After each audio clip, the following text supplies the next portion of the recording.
Well, all right, everyone. Welcome to Let's Jazz It Up here with Brenda Moss, a.k.a. Lady Diva here. Phone lines are open right now. Show has begun.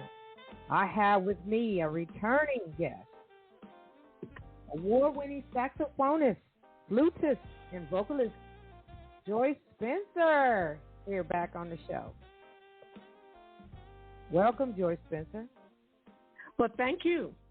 Thank you for having me back. I appreciate it. Yes, yes. So tell us about that track, Keep It Simple. Is there a story behind it? Well, there's a story. It comes from my very first CD back in 2010. It's when I came back to music after 20 years. And I wanted another track, and I wrote this, and I said, guys, just keep it simple.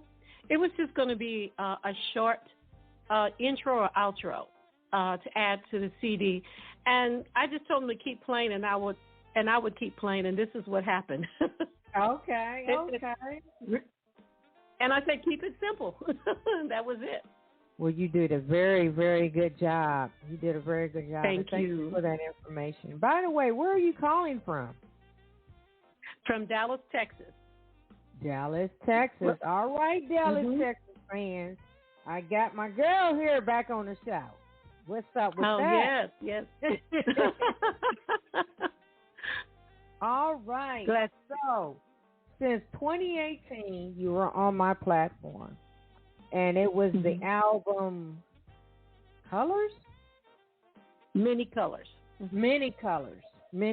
Right. And what you been doing, Joyce Spencer, since 2018? I think after Many Colors, I did release a Christmas project that I produced on my own. I being out of music for so long and coming back, and I just jumped in 6 feet of water without knowing how to swim.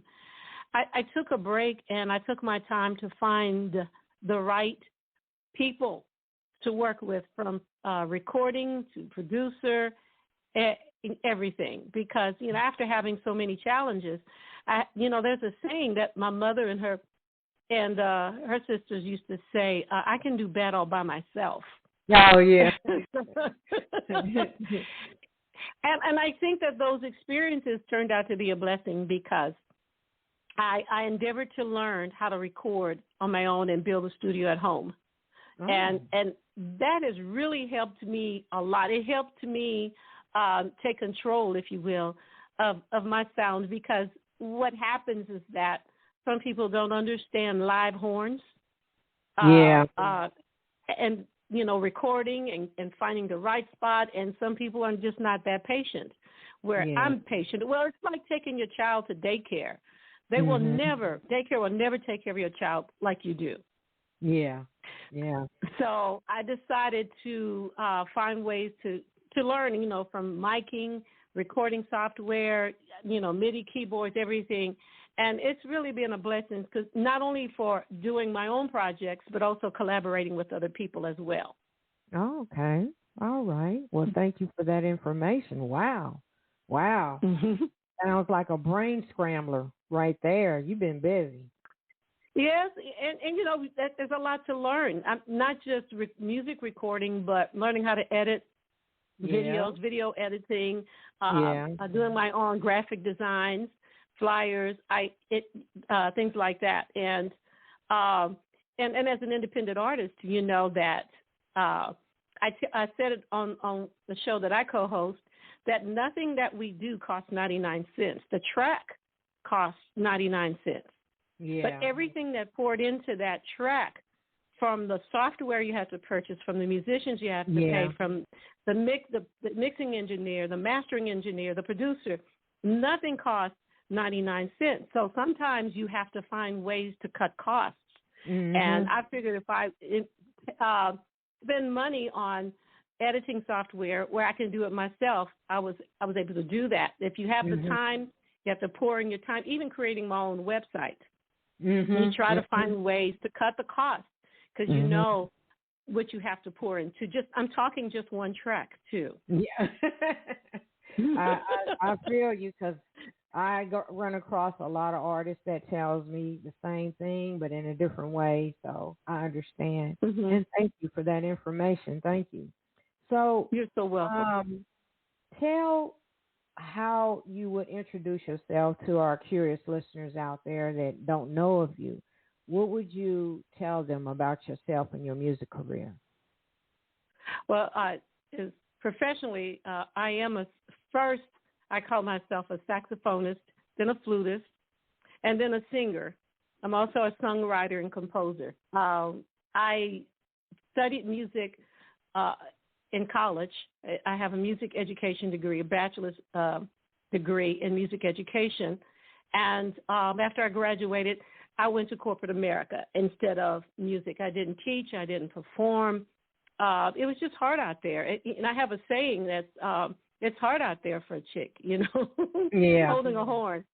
And back then, it was even harder. So now it's a little bit easier since the internet and being an independent artist is a little more popular. But, of course, you have to wear all the hats and you have to work hard in terms of marketing. There's always one area you're not good at. But if you're really serious about what you're doing, you're going to put the time and energy to learn. Yeah, time and energy. Time, energy, and money. All right. And thank you. Thank you for introducing yourself. So as we move along in this show, we're going to mention the new single, Cherish. Before I spin it, go ahead and give what is the inspiration behind this track and what moved you to do it? Well, Cherish is a tribute to my mother, Teresa. She passed away last year of COVID. And she was in a retirement center that we couldn't see her. We couldn't visit. I'm used to taking that 5-hour drive, even if I'm by myself, to go see my mom. And my sister lives about 5-10 minutes away. And we couldn't see her. And they told us it was to protect them. So I was willing to make that sacrifice. But long story short, she got COVID from one of the employees, and she didn't make it. And by that time, I think it was over 400,000, but people lost their lives. And the way I thought about it, now it's over 500,000, of course. It's not just over 500,000. It's 500,000 times at least 10 people each person that felt the effects of COVID, because the survivors, the loved ones they left behind, have felt that pressure, and my siblings and I, we felt that. Not even being able to be by her bedside. We're that kind of family that somebody's sick, everybody's driving, everybody's going to show support with prayer and support, and we couldn't do that for her, and it was a little tough to have my mom die alone. It's tough, and I realized I wasn't the only one, so I said this is a tribute to the people that we lost to COVID, and not just my mom, but everybody. And I was, I was hoping, and that's why I gave it the title Cherish, because even though that was traumatic, I cherish those memories of having my mom all those years. And, and I'm sure everybody else has. You may suffer the grief of losing a loved one, but everybody has some memory that they cherish and hold dear to their heart to get them through it. Yes, and thank you. All right, I'm going to go ahead and spin Cherish. This is Cherish, everyone. Cherish and listen.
That is Cherish. I love it. I love it. Thank you. Dude, Thank you. Get down. Woman, you can blow that thing. Woo. That is like a lullaby, and you could play it over and over and over. To me, you will never get tired of it. You know the chorus. You know it's you can play it over and over, and it's so soothing. Somebody else